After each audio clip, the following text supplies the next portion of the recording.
Hey friends, I'm Jessica from Pennsylvania. Please like and subscribe. I was born 2 minutes after my triplet sisters, Zoe and Dana. And even though we look alike, Zoe and Dana always made me feel different. They stuck together, wore the same outfits, and even had their own language, just so they could talk about me behind my back. Hosaka Gelago. Kosaka Gelaga Mene. What is the deal with you two? You sound so dumb when you talk like a duck. No, we don't. You're just jealous because you're not part of our cool club.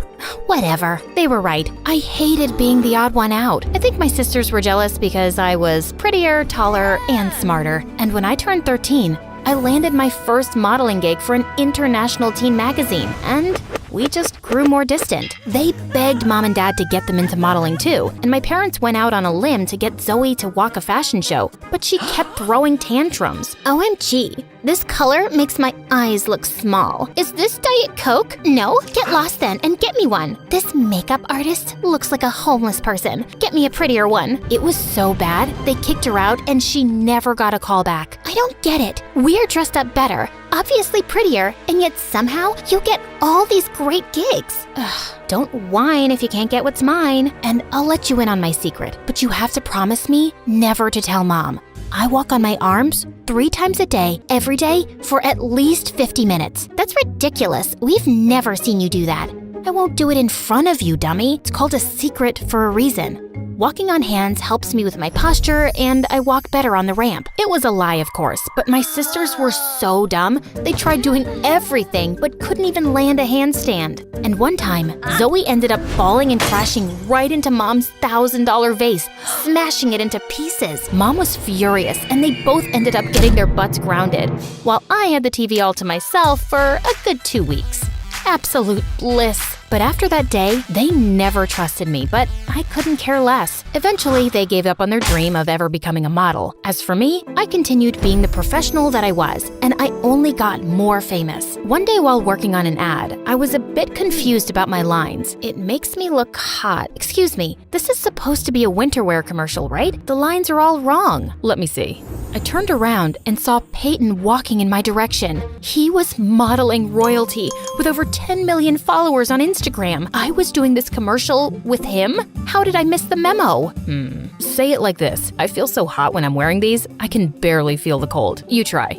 I feel cold, hot. No, wait, I can get this right. It's okay. I have that effect on girls. I'm Peyton, by the way. I'm sure you've heard of me. Who hasn't?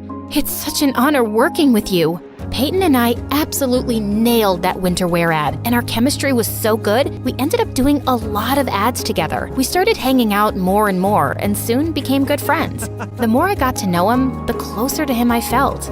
You know, apart from good looks and almost perfect body, I also happen to be an amazing singer. Oh, how cool. I've always wanted to be a model, but do you want me to sing for you? Oh, yes. I'd love to. Before I could even finish my sentence, Peyton started singing, and it was so bad. I could feel my eardrums cry.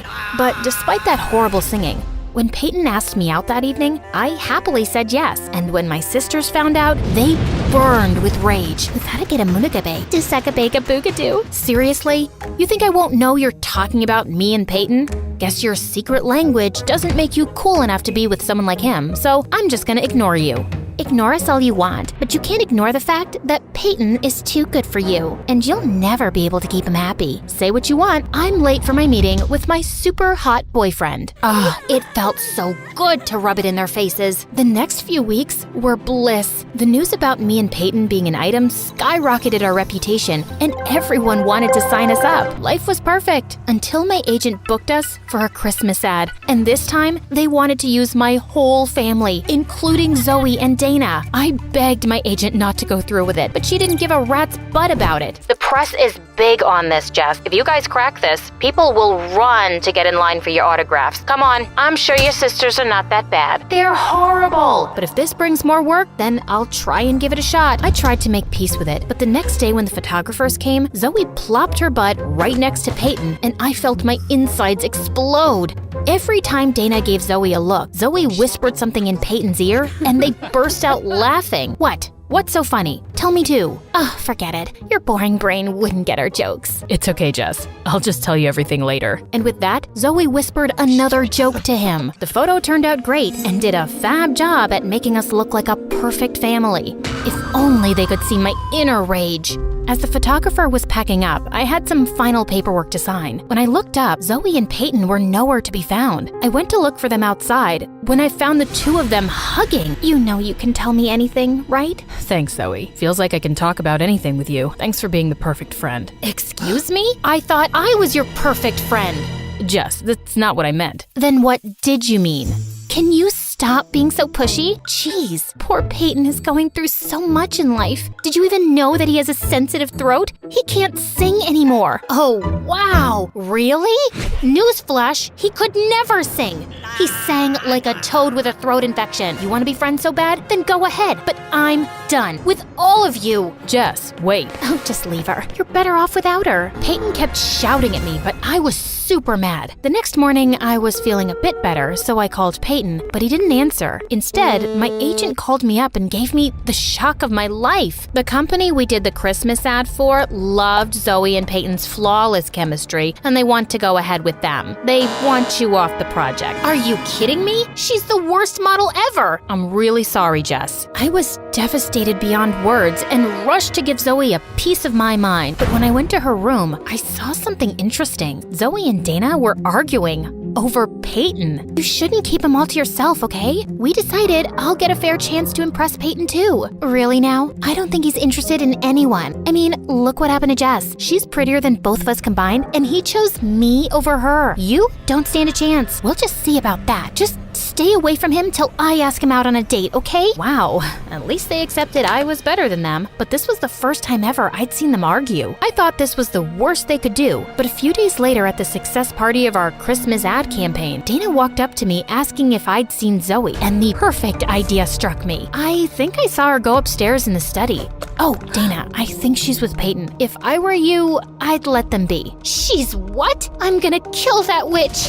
Dana looked like a raging bull as she ran upstairs, and of course, I followed. She opened the door dramatically, just as Zoe was about to kiss Peyton. Get your filthy hands off him. Oh my God, Dana, are you crazy? Get out. Not before you tell me what's happening. What do you think is happening? We're making out?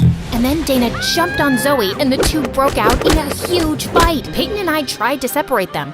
But suddenly, Zoe lost her mind and somehow ended up smacking Peyton across the face. Oh my God, perfect. Peyton left angrily and Zoe followed him, while Dana ran and locked herself in the room. I celebrated with the team alone and managed to impress them so well, they gave me another individual project. That evening, as I went onto the porch to get some fresh air, I saw Dana sobbing silently. Here, drink this. It's vanilla milkshake, your favorite. What? Suddenly, she hugged me tightly and started sobbing inconsolably. I'm so sorry. I'm the worst sister in the world. Please, please forgive me. Ew, you got a booger all over me. Yuck, Dana. Sorry, it's just that I've been awful to you all my life. I even tried to get in the way of your career and love life, and look where it landed me. My life's a mess. No, it's not. Get a grip, girl. And why are you sorry now? Did you not think about the time you left me alone while you gossiped in Egyptian with Zoe? What? Your dumb secret language? Oh, that was actually nothing. We just said some nonsense to piss you off. It was Zoe's idea. So you're telling me there's no language at all? Man, you guys are evil. Wait, Jess, I know we've been really bad to you, but how about we join forces and get some good old-fashioned revenge on Zoe? You know you want it, and God knows she deserves it. And how am I supposed to trust you? You have to take your chances, but I won't let you down, I promise. I had to admit, that sounded pretty tempting, but I wasn't a spiteful person. Or maybe I was. Either way, I wanted Zoe to pay for butting into my life and stealing Peyton from me. So I agreed. The plan was simple. Every time Peyton and Zoe went out on a date, Dana and I would follow them and tip off the paparazzi to take the weirdest pictures, till one of them eventually got annoyed. It went on for days, till one day, Peyton got so fed up that he turned to one of the photographers with a snarl. Come on, Peyton, how about a smile for the camera? How about this instead? Peyton punching the reporter and Zoe's smirking face was all over the papers and tabloids. He lost most of his contracts, and so did Zoe, since she only worked on his recommendation. Once their professional relationship was over, their personal one soon followed. Dana and I watched as Peyton came over to see Zoe. I can't get any work since that terrible night. Why couldn't you control yourself? It wasn't such a big deal. Of course it's not a big deal to you. You like the attention. I don't. What do you mean? I mean that a small-time dumb model like you would want cameras to follow you everywhere. Wait a minute, maybe it's you who keeps tipping them off. This makes no sense. Oh, it makes perfect sense. Getting photographed with someone as famous as me would be a dream come true for someone like you. Shut up, Peyton. You can't talk to Zoe like that. Why are you jumping to her defense? Did you forget how she took over your life and your boyfriend? Seems like she did me a favor there, because I can do a lot better than a bug-eating idiot like you, and so can Zoe. Now do us both a favor and get out before I knock your teeth in. Peyton pouted and left, and Zoe turned to me. Why did you do that? I clearly don't deserve your sympathy. You're my sister, Zoe. The only person who can talk down to you is me. But I hope you learned a lesson. I did, and I'm sorry for everything. All the times I've been mean to you. Yeah, we're sorry too. We're the ones who tipped off the paparazzi. It's okay. I kinda deserved it, so we're good? Might take me a little while, but I'll get there. Even if it takes us years, we're gonna prove to you that we've always got your back. Triplets. To the end. A few days later, my agent told me that due to bad publicity, Peyton got dropped from his modeling agency. Zoe and Dana worked non-stop to get back into business, and I helped my sisters in every way I could, till they were eventually good enough to land their own gigs. Working together brought us closer. But I think the best part was when we got to go on vacation and just relax and do little things together like chatting and even learning new languages. Agana binagutke, Amugachukadu. Hi, I'm Julia from New York City. Please like and subscribe to MSA. Ever since I can remember, I've never had a day of peace in my life thanks to my older twin sisters, Tina and Sophia. They were 10 years older, famous models just like my mom, and they loved annoying me. On my 6th birthday, Mom gave me a pet piglet, but it went missing a few weeks later on Thanksgiving. I was devastated as I sat down for dinner that night. Julie, you see that turkey? That's your piggy. What? Yeah, Mom said they ran out of turkey, so she cooked your piggy instead. You're lying!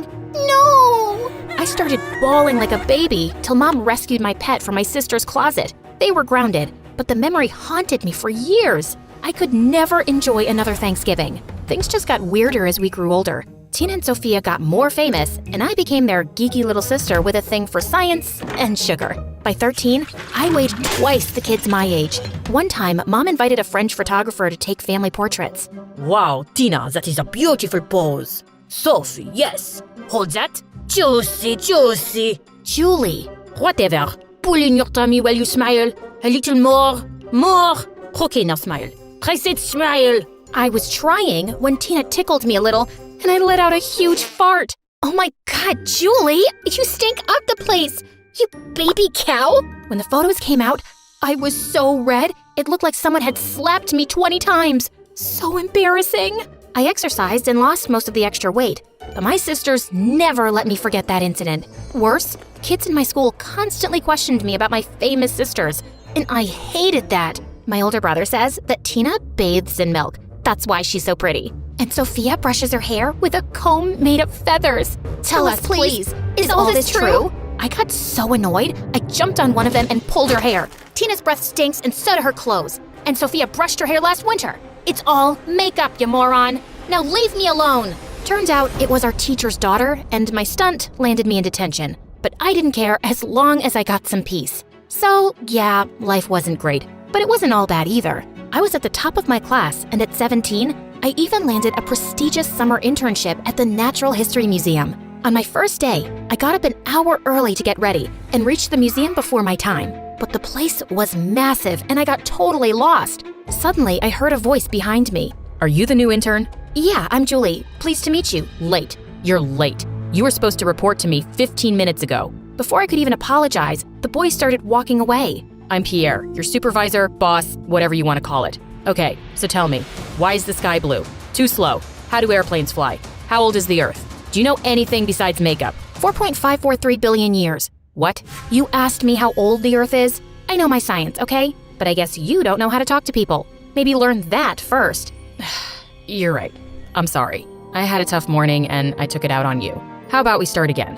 Hi, I'm Pierre, and it's nice to meet you. Over the next few days, Pierre and I hung out a lot. He was my age, the son of a diplomat, and he'd only recently moved to New York. He was also really smart, and we'd often spend hours discussing science stuff. Slowly, I even started liking him a little.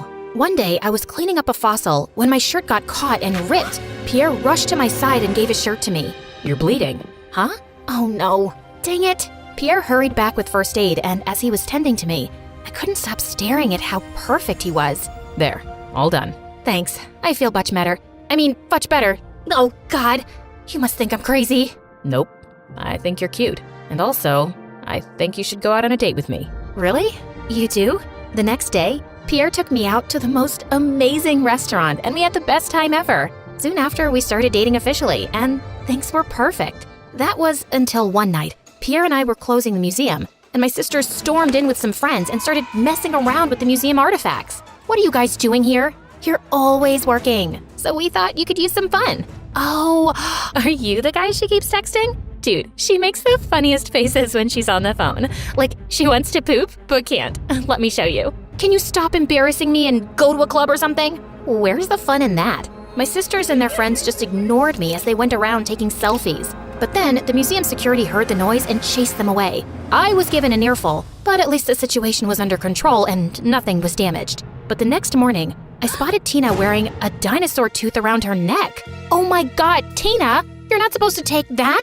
It's worth $40,000. Why would a rotten old tooth cost this much? Here, you can have it. I immediately wanted to leave for the museum to put the tooth back before someone noticed, but just then, the police knocked on my door. Apparently, the museum staff had seen the CCTV footage, and my sister had already been caught on tape.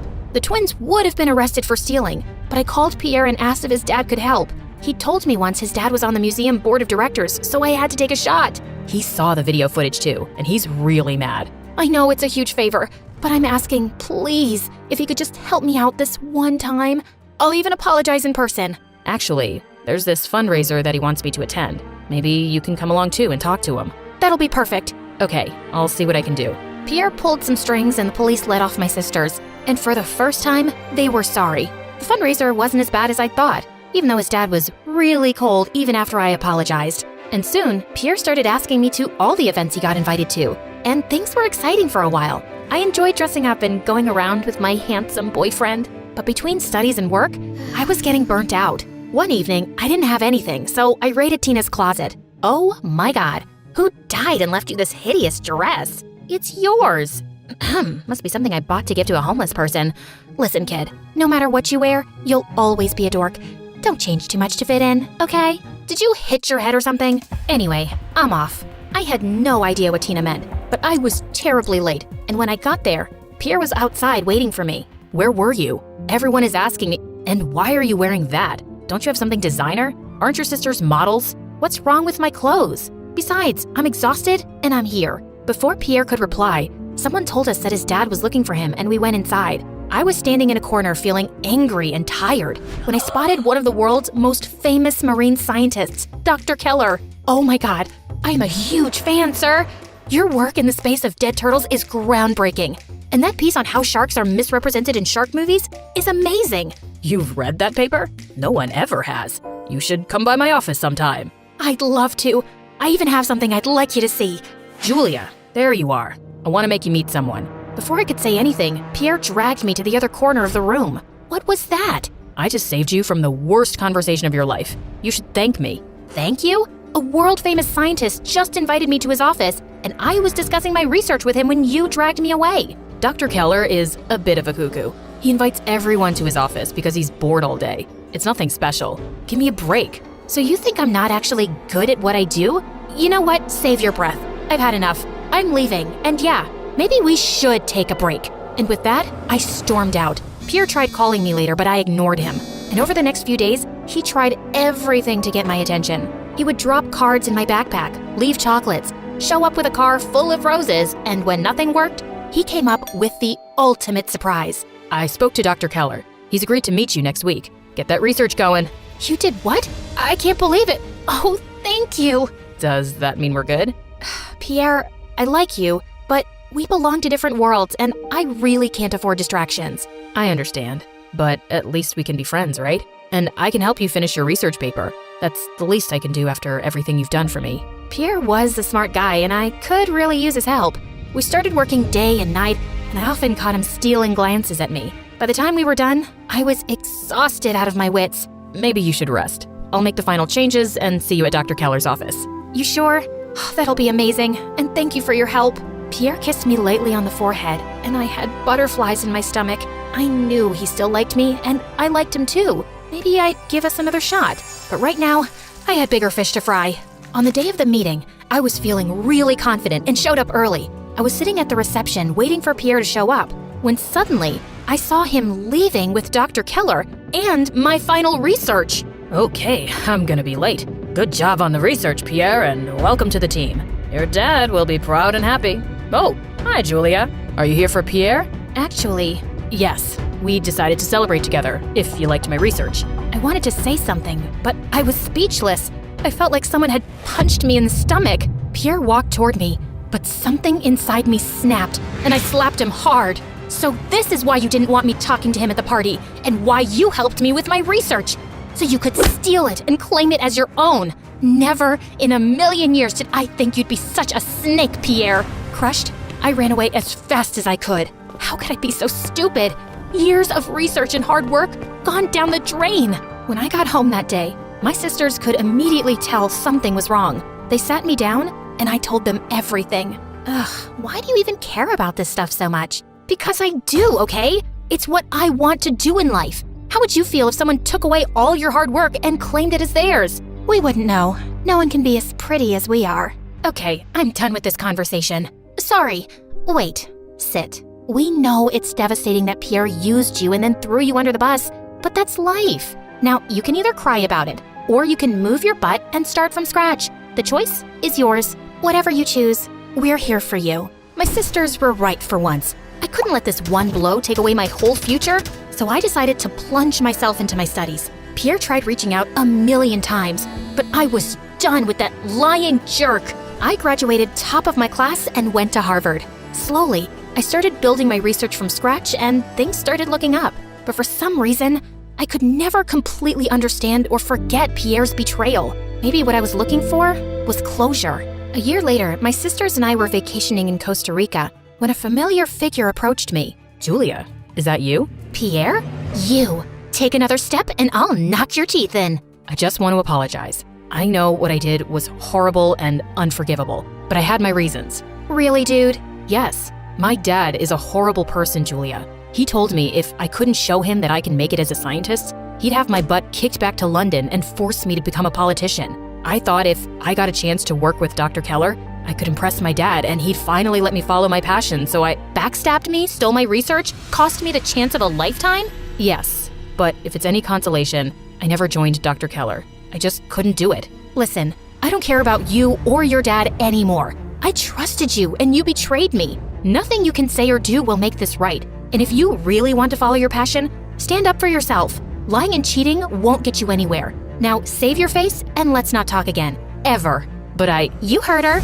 Now leave. Pierre left with a pouty face and both my sisters jumped on me. Look at our baby cow, all grown up. Get off me, you two. We love you. Yeah, love you too. Now stop